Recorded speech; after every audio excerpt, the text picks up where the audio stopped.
What happens when the system designed to serve you decides you don't belong? For Dr. Serafina Imani, a titan of industry worth billions, the answer came at 30,000 feet. On a routine flight from New York to San Francisco, in the first-class seat she rightfully paid for, she was targeted, humiliated, and forcibly removed from the plane by a flight attendant with a chip on her shoulder. The airline, Aura Airlines, thought they were just removing one passenger.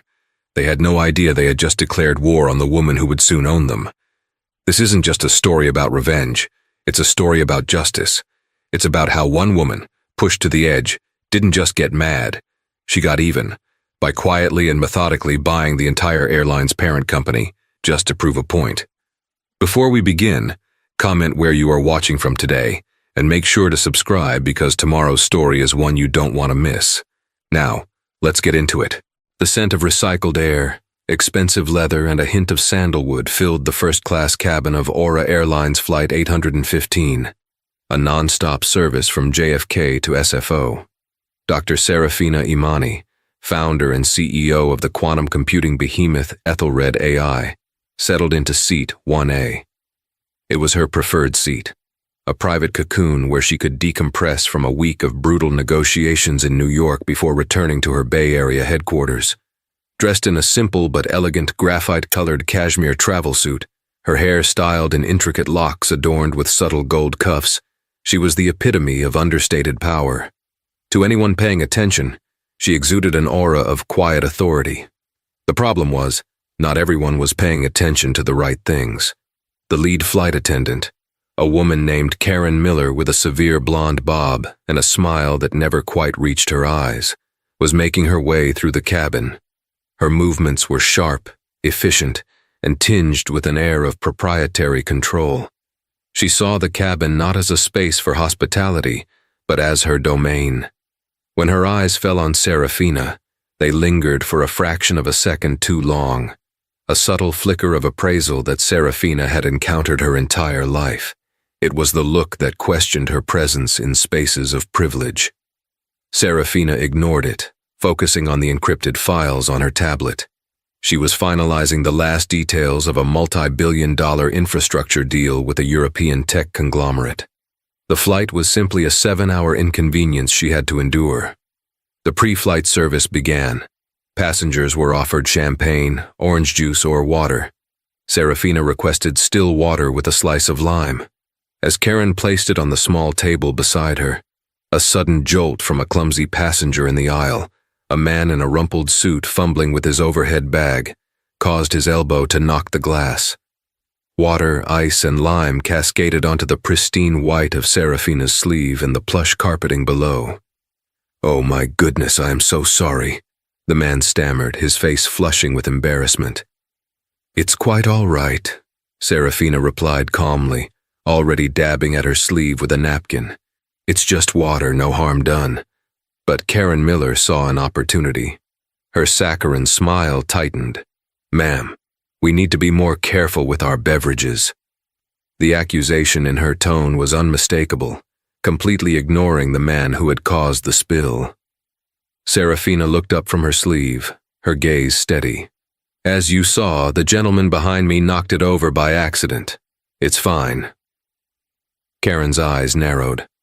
"I saw a disruption, and now there is a mess in the aisle and on your seat. It's a safety hazard." She spoke loudly, drawing the attention of the other first-class passengers. "It's water," Serafina repeated, her voice remaining level, though a cold knot of frustration was beginning to form in her stomach. "I can assure you, neither I nor the carpet are in any danger." Karen leaned in, her voice dropping to a conspiratorial, condescending whisper. "Perhaps you're not used to our first-class service standards. We like to maintain a certain level of decorum." The implication hung in the air, thick and poisonous. "You don't belong here." Serafina placed her tablet down, giving the flight attendant her full, undivided attention. The warmth in her eyes was gone, replaced by a glacial calm that had intimidated corporate raiders and government officials alike. "And perhaps you're not used to addressing customers with respect. It was an accident caused by another passenger. The issue is resolved. Please, Continue with your duties." For a moment, Karen seemed taken aback by the sheer force of Serafina's composure. But her ego, fragile and inflated by the small power of her uniform, wouldn't allow her to back down. She saw a challenge, not a request. She straightened up, her face a mask of professional indignation. "Ma'am, your tone is becoming aggressive," she declared, her voice rising again for the benefit of her audience. "I'm sensing hostility, and I won't have my crew or other passengers feel unsafe." It was a masterclass in gaslighting, a textbook escalation. Serafina could see the entire playbook unfolding before her.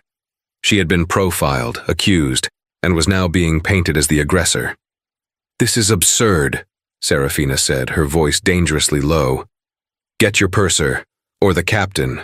We can discuss your definition of hostility." "I am the lead flight attendant on this aircraft," Karen snapped.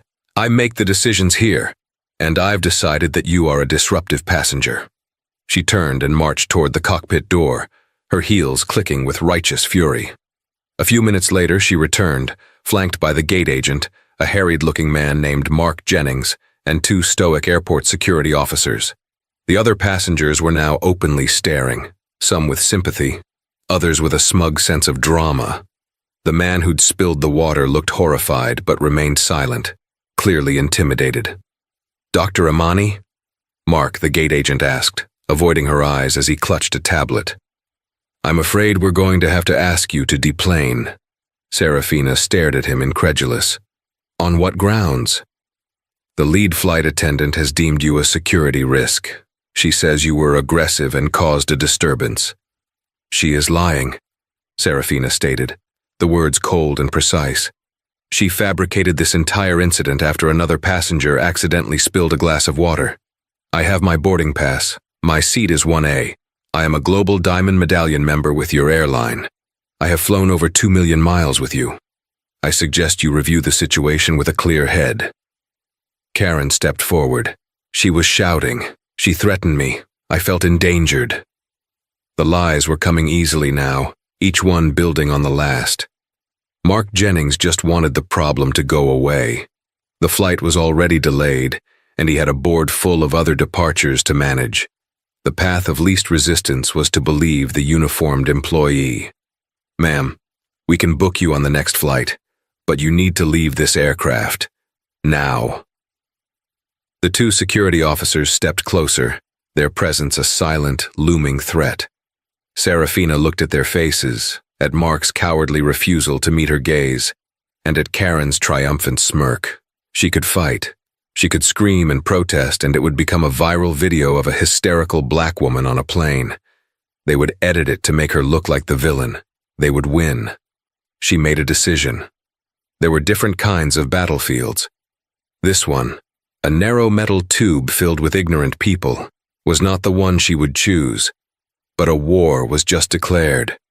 Slowly, deliberately, Serafina Imani stood up. She gathered her tablet and her small leather briefcase. She didn't look at Karen. She didn't look at the other passengers. She looked directly at Mark, the gate agent, the weak link in the chain of command who had allowed this to happen. "Be assured," she said, her voice clear and resonant in the suddenly silent cabin.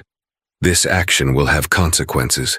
You have made a grave, grave miscalculation." With her head held high, she walked off the plane, flanked by security like a criminal. As she stepped onto the jet bridge, she could hear Karen Miller's voice dripping with false concern. "Thank you for your cooperation, everyone. We apologize for the disturbance." The click of the airplane door shutting behind her was the starting pistol for a race Karen Miller and Aura Airlines had no idea they were about to lose. The sterile, impersonal environment of the JFK Ambassador Lounge was a stark contrast to the storm raging inside Serafina. She was escorted there by a flustered airline representative, a junior manager named Chloe who offered lukewarm apologies, and a voucher for a hotel and meal she would never use. "We are truly sorry for the misunderstanding, Dr. Imani," Chloe said, wringing her hands. "We've rebooked you on the 6 a.m. flight tomorrow." Serafina didn't even look at her. She sat in a secluded corner, the offending water stain on her cashmere sleeve a small, dark reminder of the humiliation. The initial shock had receded, replaced by an anger so cold and pure it felt like a physical weight in her chest. It wasn't the inconvenience. It wasn't the missed meeting she could easily reschedule. It was the principle. It was the casual, systemic poison of prejudice, wielded by a woman with a small amount of power, and validated by a corporation that couldn't be bothered to look beyond the surface. They hadn't seen Dr. Serafina Imani, the Cambridge-educated physicist who'd revolutionized quantum data encryption. They hadn't seen the philanthropist who had funded STEM programs in underserved communities across the country. They hadn't seen the strategic genius who had built a $90 billion company from a single algorithm she'd coded in her graduate school dorm. They saw a black woman in first class and assumed she was out of place. And for that assumption, they would pay a price beyond their wildest imaginations. She watched through the panoramic window as Flight 815 finally pushed back from the gate and taxied toward the runway. It was a silver and blue bird, the Aura Airline's logo, a stylized A resembling a wing, gleaming under the airport lights. To her, it was no longer just a plane. It was a symbol of a rotten, complacent system. She pulled out her phone. It was a custom-built, ultra-secure device of her own design. She bypassed her usual assistants and dialed a number on her direct encrypted line. It was answered on the first ring. Arthur. Sarah, I thought you were in the air. Is everything all right? Arthur Covington was her chief legal counsel, a man in his late 60s with a mind like a steel trap, and a loyalty to Serafina that was absolute. He had been with her since Ethelred AI was just a concept on a whiteboard. There's been a change of plans, she said, her voice devoid of emotion. I'm still at JFK. I was removed from my flight. There was a pause on the other end. Arthur knew her temperament. For her to be removed from a flight, the provocation had to have been extraordinary. Tell me everything. Serafina recounted the incident with clinical precision, stripping it of emotion and presenting only the facts. The spilled water, the flight attendant's immediate accusation, the escalation, the lies, the removal. She gave him the names.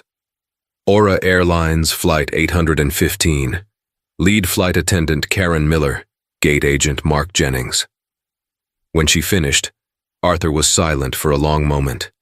Then he spoke, his voice laced with a fury he rarely showed. They have no idea who they just did this to. What's the play, Sarah?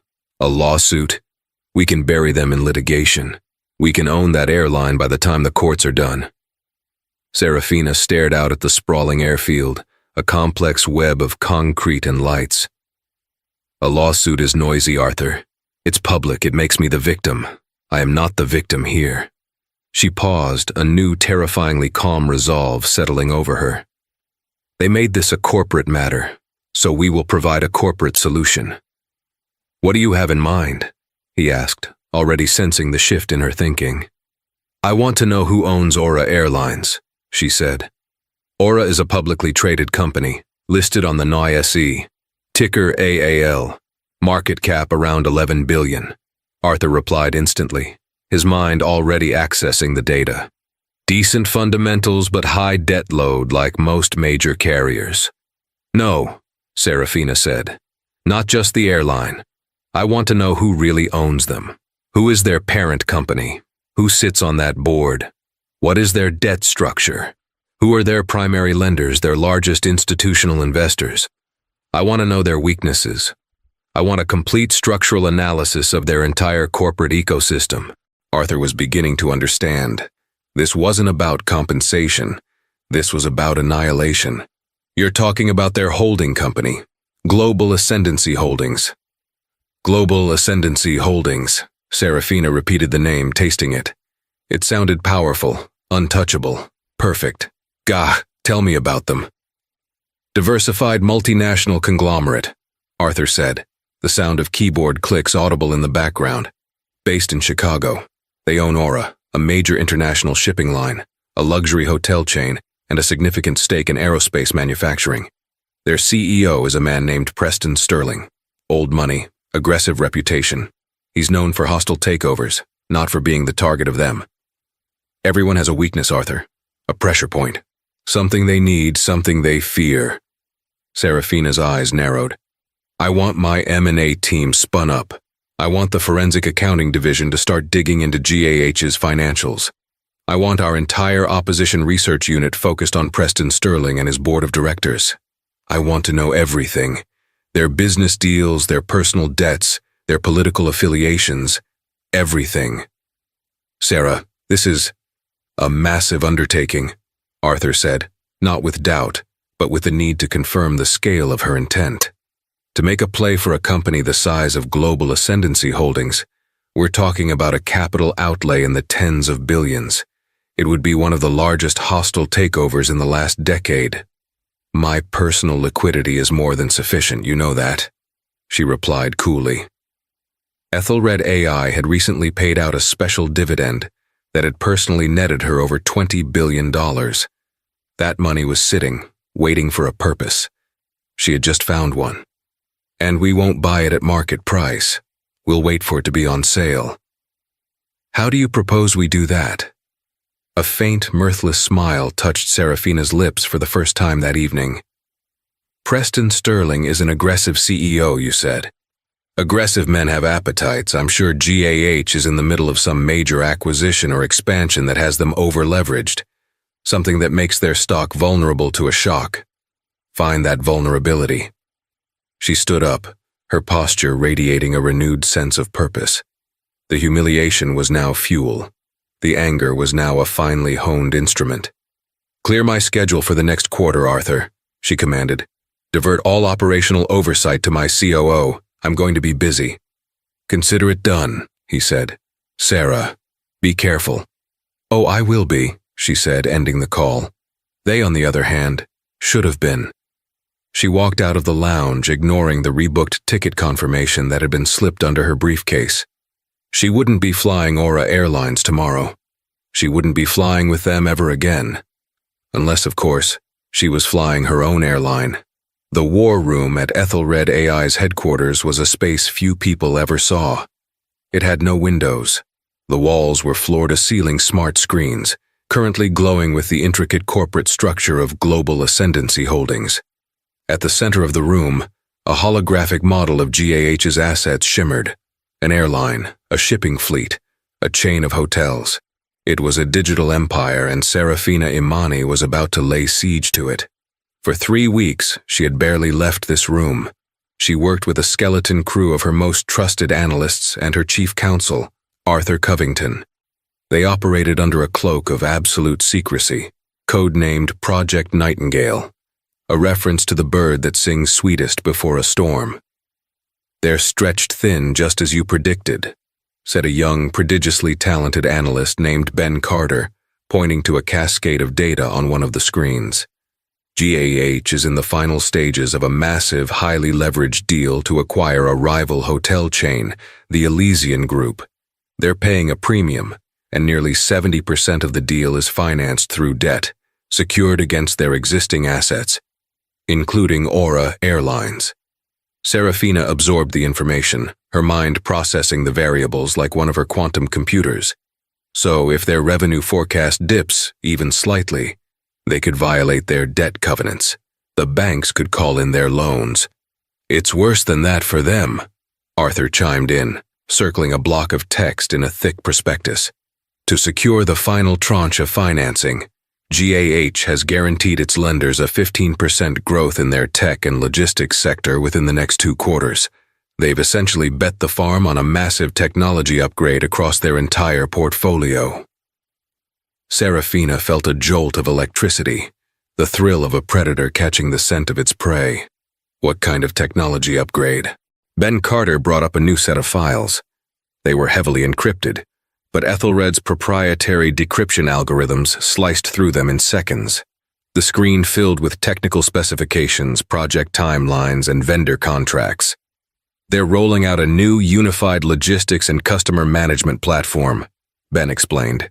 It's a state-of-the-art system designed to integrate their airline, shipping, and hotel reservation systems into a single, seamless network. It promises massive efficiency gains. The vendor providing the core processing and AI predictive modeling is a company called Innovate Dynamics. Serafina had never heard of them. Who are they? Arthur sighed, a deep, weary sound. A mid-tier tech firm, competent, but not cutting edge. Sterling likely went with them because they were the cheapest bidder. He's notoriously frugal on everything, but his own compensation package. Pull up the specs on their AI engine, Serafina commanded. Ben typed furiously. A few moments later, a complex architectural diagram appeared. Serafina stood and walked toward the screen, her eyes scanning the code framework and processing pathways. She saw it almost instantly. A critical flaw, a subtle yet fundamental dependency. There, she said, her finger tracing a line of code on the screen. Their predictive analytics module. It can't handle the data load they're projecting. It relies on a third-party quantum encryption library to secure the data transfers between divisions. And, Arthur prompted. Serafina looked at him, a slow, predatory smile spreading across her face. And that quantum encryption library is proprietary technology. It's licensed, not sold. And the sole licensor is Ethelred AI. The room fell silent. Ben Carter's jaw was slightly agape. Arthur Covington simply closed his eyes and nodded, appreciating the beautiful, brutal irony of the situation. Global Ascendancy Holdings' entire multi-billion-dollar expansion, the very deal that made them vulnerable, was dependent on a piece of technology owned and controlled by the woman they had humiliated and discarded over a spilled glass of water. "It's beautiful," Arthur whispered. "It's Shakespearean." "It's leverage," Serafina corrected him. "Ben, what's the renewal date on Innovate Dynamics' license for our library?" Ben's fingers flew across the keyboard. "End of next month, in 35 days. "Perfect," Serafina said, turning back to the holographic model of GAH's empire. "Arthur, I want you to set up 3 new shell corporations, Delaware, Cayman Islands, and Luxembourg. Untraceable layered ownership. We'll call the primary acquisition vehicle Orion Capital. Start quietly buying up GAH stock on the open market. Nothing that will trigger an SEC filing yet. Stay under the 5% threshold. We build our position slowly while they remain blissfully unaware." She then turned to Ben. "I want you to draft a notice of non-renewal for Innovate Dynamics license. Cite a strategic realignment of our intellectual property portfolio. Make it sound like standard impersonal corporate boilerplate. Send it to their legal department 30 days from today." Ben nodded, understanding the strategy. By pulling the license, the integration project at GAH would grind to a halt. Their promised efficiency gains would evaporate. Their 15% growth forecast would become a fantasy. When that news hit the market, investors would panic. The stock would plummet. Once the notice is sent, GAH and Preston Sterling will scramble. Serafina continued, her voice low and calculating. "They'll try to negotiate. They might even try to go to our board. All communications regarding this license are to be routed directly and exclusively through me. They will find themselves talking to a brick wall." "And when their stock price craters?" Arthur asked. "That's when Orion Capital," she said, gesturing to the name she'd just invented, "will initiate a tender offer to all GAH shareholders. We'll offer them a price slightly above the new, depressed market value, but far below its true worth. With the company in apparent chaos and their leadership unable to solve this sudden tech crisis, the shareholders will be desperate for an exit. They'll sell. We'll acquire a controlling interest before Sterling even knows what hit him." It was a corporate execution, planned with the precision of a military strike. It was ruthless, brilliant, and entirely legal. She was using the very system of contracts, intellectual property, and market forces that men like Preston Sterling worshipped, and turning it against them like a weapon. For the next few weeks, they executed the plan flawlessly. Orion Capital, a ghost in the financial markets, slowly siphoned GAH shares, accumulating a 4.9% stake without raising any alarms. Serafina went about her public life, attending a tech conference in Berlin and a charity gala in Chicago, acting as if nothing were amiss. To the outside world, she was the brilliant but reserved CEO of Ethelred AI. In secret, she was the architect of a coming storm. On the 30th day, exactly as planned, Ben Carter sent the email to Innovate Dynamics' legal department.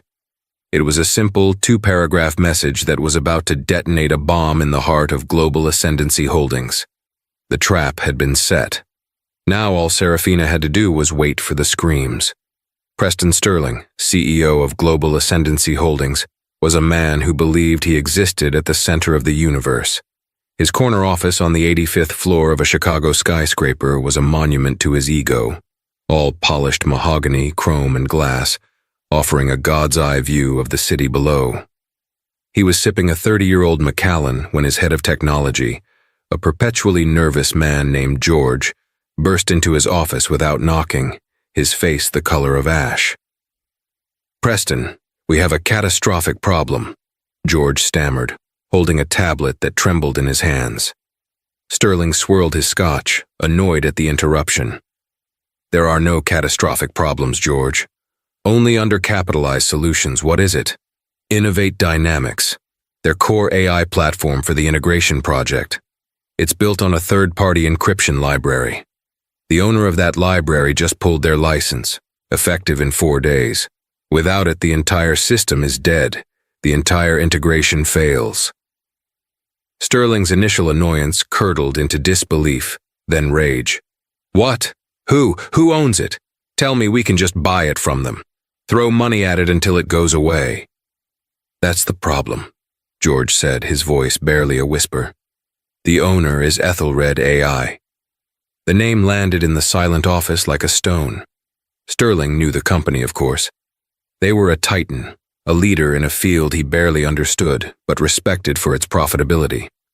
He had even briefly considered approaching them for the integration project, but had balked at their price, opting for the cheaper Innovate Dynamics. A fatal mistake, he now realized. "Get Serafina Imani on the phone," Sterling barked. "Now, I don't care what she's doing. Tell her Preston Sterling wants to talk." An hour later, Sterling was fuming. Dr. Imani was unavailable. Her office had routed him to a junior vice president of licensing who blandly stated that the decision was final and part of a confidential strategic review. "This is a shakedown," Sterling roared into the phone at George. "They know we're vulnerable. They're trying to extort us. Fine. Everyone has a price. Find out what their price is." But there was no price. For the next 72 hours, every attempt by GAH to contact Serafina or her senior leadership was met with a polite, impenetrable wall of corporate bureaucracy. Faxes went unanswered. Emails received automated replies. Sterling even tried calling in favors with board members at other tech companies, trying to find a back channel to Imani. Nothing. It was like Ethelred AI and its enigmatic CEO had vanished. Meanwhile, the deadline for the Elysian Group acquisition loomed. Their financiers were getting nervous. Whispers of a major technical issue in GAH's crucial integration project began to leak from mid-level employees at Innovate Dynamics, who were in a full-blown panic. The financial press picked up the scent. "Rumors swirl of major setback in GAH's tech overhaul," read a headline in the Wall Street Journal. GAH's stock, which had been trading at a steady $150 per share, wobbled. It dropped 2 points, then 5. Sterling, in a desperate move, held a conference call with investors. He projected an aura of absolute control, dismissing the rumors as minor technical hurdles and market overreactions. He personally guaranteed that the Elysian acquisition was on track and that the promised synergies were secure. It was another colossal mistake. He was lying, and Serafina knew he would. She had anticipated his arrogance. The day after his confident declaration, Ethelred AI's communications department issued a single, devastating press release. Ethelred AI confirms that it has terminated its licensing agreement with Innovate Dynamics for the Helios quantum encryption library. This decision is permanent and non-negotiable. Ethelred AI has no current or future plans to partner with Innovate Dynamics or its parent affiliates on this or any related projects. The statement was a dagger to the heart of Sterling's credibility. The market reacted with brutal speed. Minor technical hurdles was now a confirmed, permanent, and non-negotiable catastrophe. The Elysian deal was now perceived as being in jeopardy. The 15% growth guarantee was now a joke. GAH's stock didn't just drop, it fell off a cliff. In the Ethelred war room, Serafina and her team watched the carnage unfold on the glowing screens. $150, $135, $120. Panic selling began.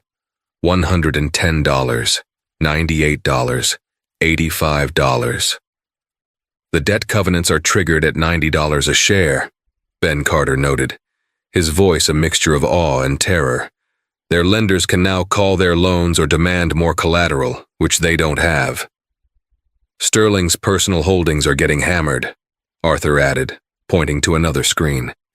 He's heavily leveraged himself. He's facing a margin call. Preston Sterling was no longer a god in his skyscraper. He was a man in a burning building with all the exits sealed. His phone was a constant scream of panicked bankers, furious board members, and terrified shareholders. He had lost control. And then, as the stock price bottomed out at a catastrophic $72 per share, less than half its value from a week ago, the final piece of Serafina's trap was sprung. A press release hit the wire services issued by a previously unknown entity, Orion Capital. Orion Capital today announces an all-cash tender offer to the shareholders of Global Ascendancy Holdings, NYSE GAH, to purchase all outstanding shares at a price of $80 per share. The offer was a lifeline to the drowning shareholders. It was a modest premium over the current cratered price, but a significant loss from its peak. For investors who had just lost half their money, the chance to recoup something, anything, was irresistible. The offer was conditioned on acquiring a minimum of 51% of the shares. In his office, surrounded by the wreckage of his empire, Preston Sterling read the release. Orion Capital. He'd never heard of them. He scrambled trying to find out who was behind it, who this predator was that had appeared from nowhere to pick the bones of his company. But the shell corporations Arthur had constructed were perfect. The trail went cold in a Luxembourg law office. He didn't know who they were. He didn't know how they knew his company was mortally wounded. He only knew one thing. He was under attack, and he was defenseless. The architect of ruin, Dr. Serafina Imani, watched the ticker. She had created the crisis, and now she was presenting the only solution. All he had built, all he had prided himself on, was about to be hers. And he never, ever saw it coming. The battle for Global Ascendancy Holdings was fought not in a boardroom, but in the electronic ether of the stock market and the hushed tones of investment bank conference calls. For the next 2 weeks, Orion Capital was the biggest mystery on Wall Street. The financial media went into a frenzy, speculating that it was a sovereign wealth fund, a rival conglomerate, or an activist investor looking to break up the company. No one suspected the truth. Preston Sterling tried to fight back. He issued defiant press releases, calling Orion's offer an opportunistic lowball bid designed to steal the company from its true owners. He pleaded with shareholders to have faith, promising he would resolve the temporary tech issue and that the stock would recover. But his credibility was shot. The Elysian Group formally pulled out of the acquisition, citing GAH's instability. The banks were circling. Shareholders saw a choice: stick with the failing CEO who had lied to them, or take the guaranteed cash from the mysterious Orion. Behind the scenes, Serafina operated like a ghost in the machine. From the Ethelred war room, she directed Orion's every move through Arthur Covington, who was the only public-facing figure for the acquisition vehicle, his identity protected by layers of attorney-client privilege. "The pension funds are tendering their shares," Arthur reported one morning, looking over a secure data feed. "That's a major block. They've lost confidence in Sterling's leadership." "What about the board?" Serafina asked, her gaze fixed on the profiles of GAH's 12 directors displayed on the main screen. "Divided," Arthur said. 4 are sterling loyalists. The other 8 are wavering. They're worried about their own financial and legal exposure for failing to perform their fiduciary duty. Serafina pointed to one of the profiles. Eleanor Vance, former senator, sits on 3 other corporate boards. She's a pragmatist, not an ideologue. She prizes stability above all else. Have Orion's bankers reach out to her unofficially. Let her know that Orion has a fully funded long-term plan for GAH's stability and growth, and that a change in senior leadership is paramount. The message was clear. Get rid of Sterling, and the new owners will be reasonable. The move worked. Whispers of a board-level revolt began. Meanwhile, Serafina turned her attention to the more personal matter. She had her research team track down Karen Miller, the flight attendant who had started it all. It wasn't hard. Karen had bragged to her colleagues about putting a difficult passenger in her place. She had filed a formal incident report, filled with fabrications about Serafina's threatening behavior and verbal assaults. It was a work of self-serving fiction, but Serafina had something Karen didn't know about. As a matter of personal security, she wore a small, discreet pin on her jacket lapel. It was a high-fidelity audio recorder. She had a perfect, crystal-clear recording of the entire exchange on Flight 815, from the other passenger's apology to Karen's condescending remarks and outright lies to the gate agent. Serafina had her media team package the audio with a simple, text-based transcript and a summary of the events. They didn't release it to a major news network. That would be too bombastic. Instead, they leaked it anonymously to a well-known aviation blogger and a popular social media account dedicated to exposing Karens. The effect was instantaneous and viral. Within 48 hours, the audio was everywhere. Stripped of visuals, Karen's words were even more damning. Her condescending tone, her transparent lies about being threatened, Serafina's calm, rational responses, it all painted an undeniable picture of a petty tyrant on a power trip. #Air Rage and #Fire Karen Miller began trending. Aura Airlines, already reeling from its parent company's stock collapse, was now engulfed in a PR nightmare. They were forced to issue a statement that they were investigating the incident and had placed Miss Miller on administrative leave. But the damage was done. The court of public opinion had already reached its verdict. Karen Miller's world imploded. Her name and face were all over the internet. She was doxxed, harassed. Her employer, the company she had served with such misplaced zeal, had thrown her to the wolves to save itself. She was a casualty in a war she didn't even know she was fighting. For Serafina, it wasn't glee she felt, but a cold sense of equilibrium. It was karma delivered with digital precision. Back on the financial front, the tender offer deadline approached. The trickle of tendered shares had become a flood. "We have them," Arthur announced, walking into the war room. "The final tally is in. Orion Capital now controls 68% of the outstanding shares of Global Ascendancy Holdings." A quiet fell over the room. Ben Carter let out a long, slow breath. They had done it. They had conquered an empire in less than a month. Serafina felt no elation, only a grim sense of finality. The easy part was over. Now came the reckoning. "Arthur," she said, her voice calm and steady, "as the representative of the new majority shareholder, call for an emergency meeting of the board of directors of Global Ascendancy Holdings. Inform them their attendance is not optional. Schedule it for Friday, 10 a.m., at their headquarters in Chicago." "And what should I tell them the agenda is?" Arthur asked. "A formal introduction to the new ownership," Serafina replied, "and a discussion on the future leadership of this company." She stood up and walked over to the holographic display, which now glowed with the logo of Orion Capital. With a swipe of her hand, she changed it. The Ethelred AI logo appeared, superimposed over the entire GAH empire. She was no longer the ghost in the machine. She was the machine. The boardroom of Global Ascendancy Holdings was engineered to intimidate. Located on the 85th floor, it was a glass-walled cage suspended over the Chicago skyline, designed to make its occupants feel like masters of the universe. On this particular Friday morning, however, It felt more like a tribunal waiting for the executioner. The 12 members of the board sat around a 30-foot table of polished obsidian mahogany, the surface so perfectly reflective it showed their own strained faces looking back at them like accusatory ghosts. At the head of this funereal gathering sat Preston Sterling. He had aged a decade in a week. His usually impeccable Savile Row suit seemed a size too big, and the knot of his silk tie felt like a hangman's noose. He gripped the arms of his leather throne, his knuckles white, trying to project an authority he knew was an illusion.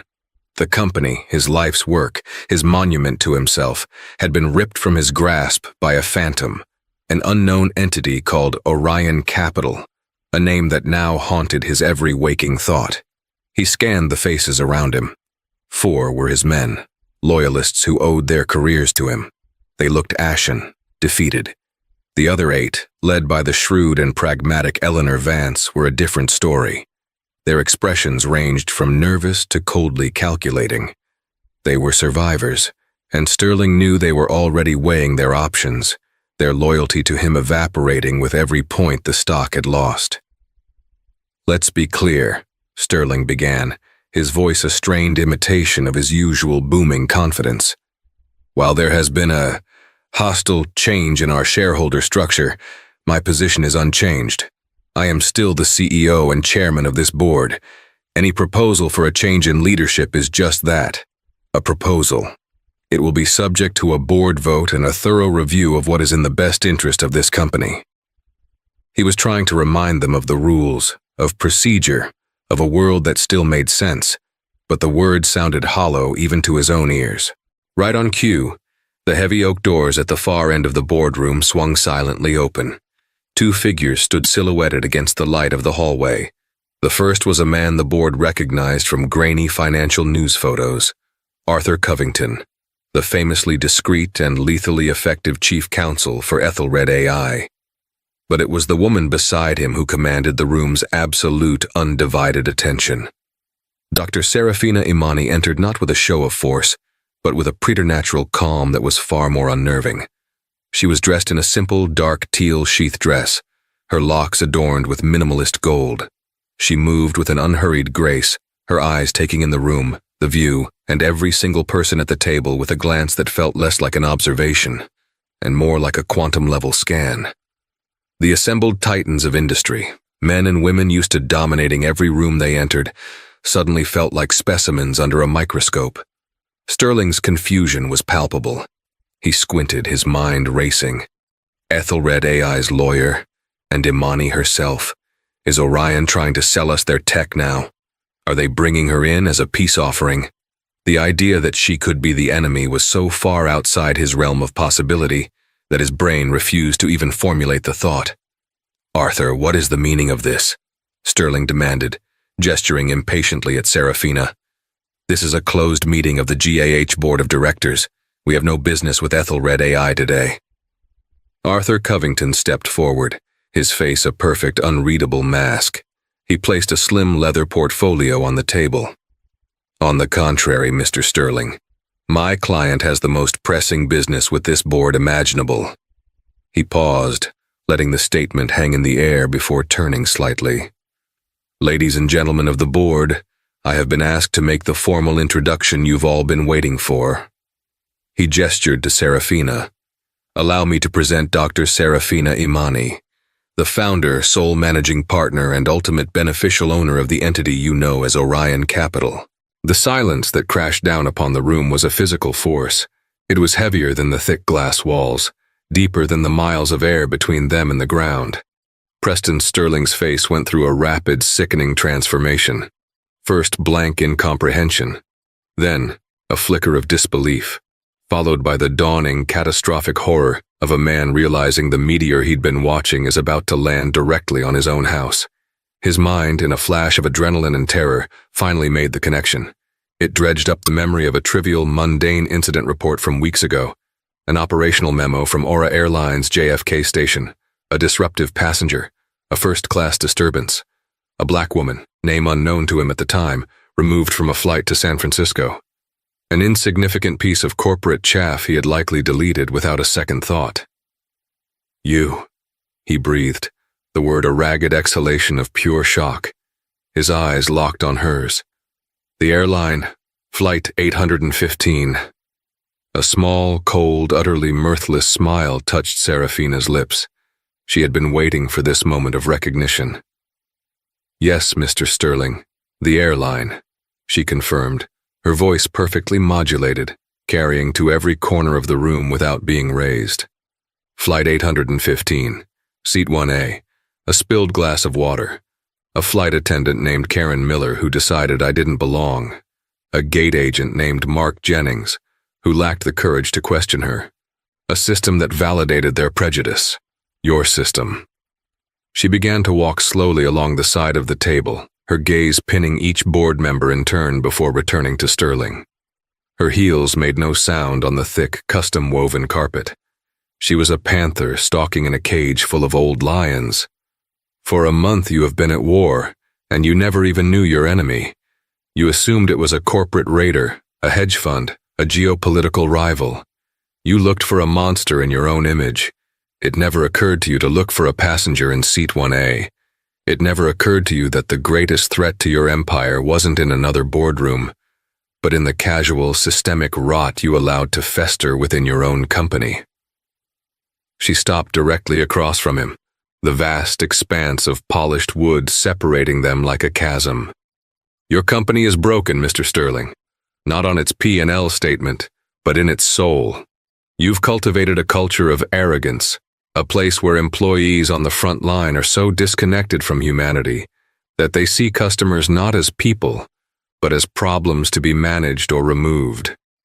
A culture where efficiency is valued over empathy, where cost-cutting on sensitivity training is considered a sound business decision, and that culture is a direct reflection of its leadership.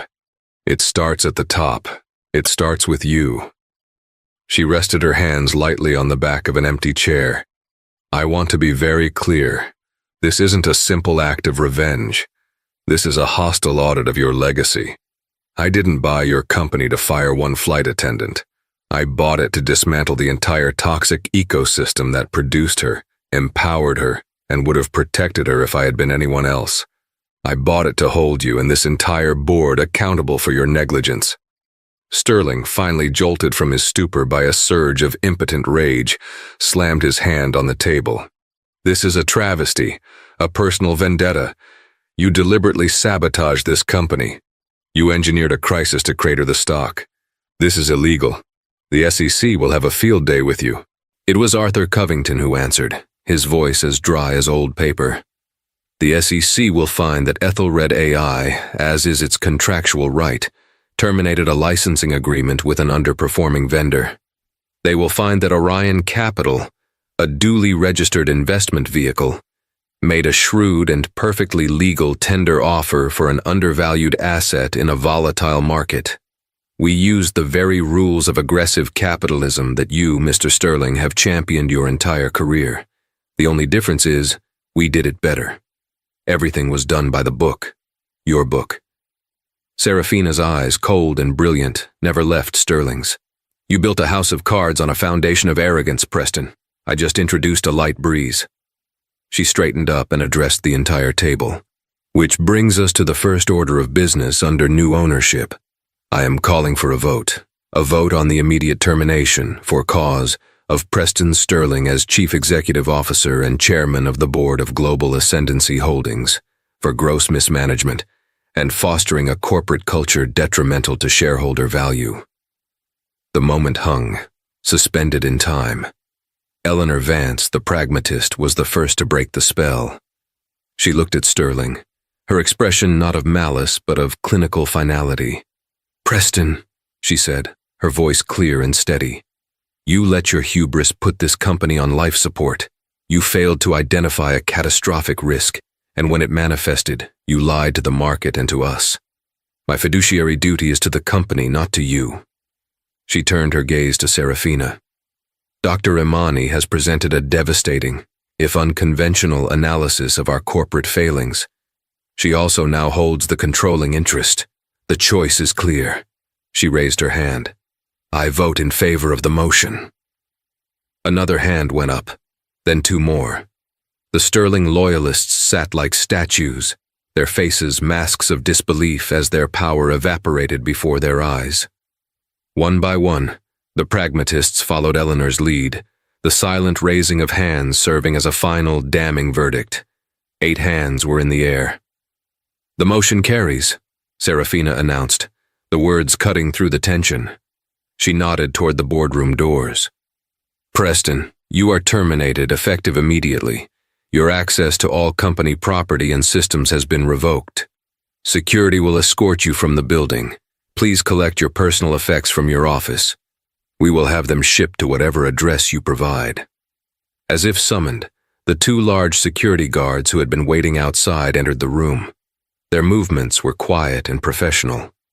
They walked to Sterling, who remained frozen in his chair, a man unplugged from his own reality. One of them leaned in and whispered, "Sir, it's time to go." Slowly, shakily, Preston Sterling rose. The master of the universe was now a trespasser in his own kingdom. He looked around the table at the faces of the people who had just erased him, his gaze finally landing on Serafina. He opened his mouth, perhaps to curse her, to threaten her, to plead. But no words came. What was there to say? He had been so thoroughly, so completely outplayed. They led him away. The heavy oak doors clicked shut behind him, the sound echoing with the finality of a tomb being sealed. Dr. Serafina Imani walked to the head of the table and took the now vacant chairman's seat. She surveyed the remaining board members, her expression unreadable. "Ladies and gentlemen," she said, her voice now holding a new resonance in the silent room. "My name is Dr. Serafina Imani, your new CEO. For those of you who remain on this board, understand this. The company you knew is gone. The era of indifference is over. Today our real work begins." The transformation of Global Ascendancy Holdings began the moment Preston Sterling was escorted out of the building. Serafina moved with breathtaking speed and efficiency. She was appointed interim CEO and chairwoman of the board. Her first official act was to fire not only Karen Miller and Mark Jennings, but the entire senior executive team at Aura Airlines, from the president of operations down to the head of customer service. She called it a cultural fumigation. 2 weeks later, she held a press conference. The room was packed with journalists from every major news outlet, all eager to hear from the mysterious billionaire who had executed one of the most audacious corporate takeovers in modern history. Serafina walked to the podium, not in a power suit, but in the same elegant, simple style she always wore. "Good morning," she began, her voice calm and commanding. "For the past month, there has been much speculation about the acquisition of GAH. Today I want to end that speculation and tell you not just how it happened, but why." She told them everything.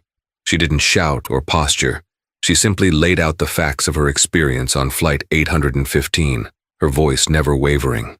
She spoke of the casual prejudice, the systemic failure, and the corporate indifference that allowed it to happen. "This was never about a spilled glass of water," she said, her gaze sweeping across the room. "It was about a system that is fundamentally broken. A system that too often judges people on their appearance rather than their character, or in this case, their boarding pass. When I was wrongfully removed from that flight, I was presented with a choice. I could sue, or I could solve the problem. I chose to solve the problem." She then laid out her vision. It was radical.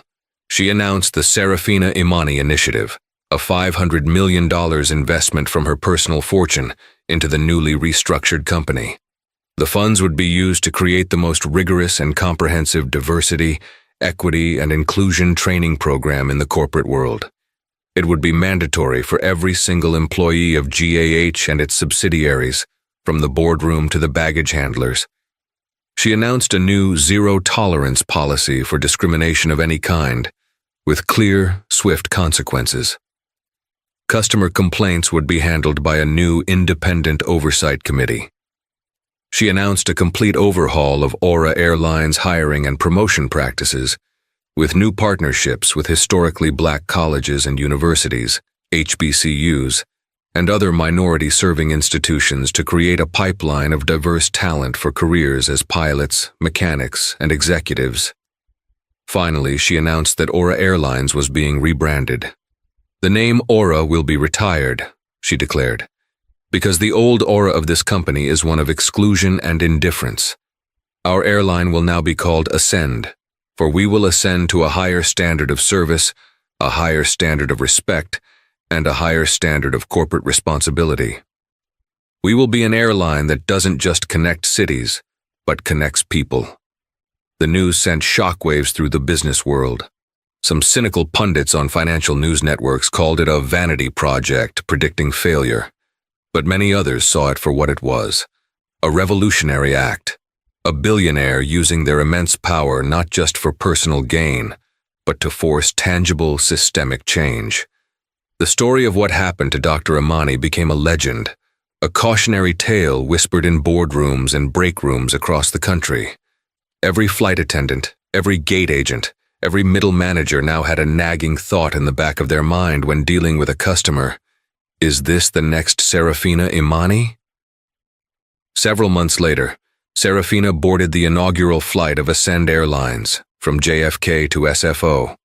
The aircraft was new, the cabin redesigned in calming blues and grays. The flight crew was a vibrant, diverse reflection of the world they served. As she was shown to her seat, 1A of course, the lead flight attendant, a warm, professional young man, smiled at her. "Welcome aboard, Dr. Imani. Can I get you some still water with lime before we take off?" "That would be lovely, thank you," Serafina replied with a genuine smile. As the plane soared above the clouds, she looked out the window. She hadn't just bought an airline. She had bought accountability. She had bought justice. And as she settled in for the flight, comfortable and respected in the seat she had more than earned, she knew that this was a price well worth paying. The journey was just beginning. And so, a story that began with an act of petty prejudice in the first-class cabin of an airplane ended in the complete remaking of a global corporation. Dr. Serafina Imani's journey shows us that the most powerful response to injustice isn't always the loudest. Sometimes, it's the most strategic. She didn't just get angry. She channeled that anger into a brilliant, methodical plan that held not just the individuals, but the entire system accountable for its failings. It's a powerful reminder that true power isn't about the title you hold or the uniform you wear. It's about the principles you're willing to fight for. This was more than revenge. It was a revolution from the CEO's chair. If you believe that justice and accountability should prevail, and if you were inspired by this story of incredible karma and corporate reckoning, then please support our channel. Hit that like button to let us know you want more stories like this. Share this video with someone who needs to hear it. And most importantly, subscribe and turn on notifications so you never miss a story of when the overlooked, the underestimated, and the wronged finally get their due. Thank you for listening.